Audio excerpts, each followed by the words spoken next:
Des membres du gouvernement, des représentants du Sénat, une forte délégation des femmes du CERAC portée par Célestine Ketia Cortez et plusieurs personnalités politiques ont fait le déplacement pour saluer la mémoire du président du Sénat, Marcel Nyadji Fendi, dans cette séquence officielle marquée par les honneurs militaires et les rites républicains.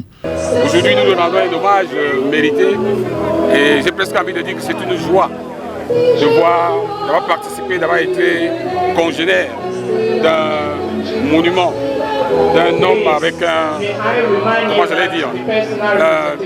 passage tout à fait exceptionnel dans notre pays, dans notre paysage économique. C'est pour cela que nous sommes aujourd'hui pour lui rendre hommage. Et ce qu'on peut espérer, c'est que sa vocation, que son passage, que son,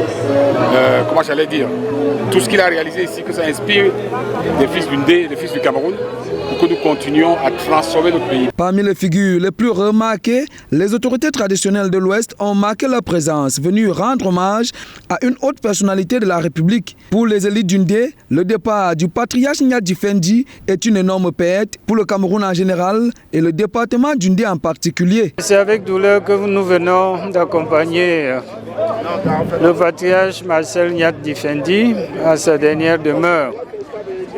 Les obsèques étaient très courues. Les Camerounais sont venus de tous les horizons pour dire au revoir à ce grand commis de l'État, ce grand serviteur de la nation.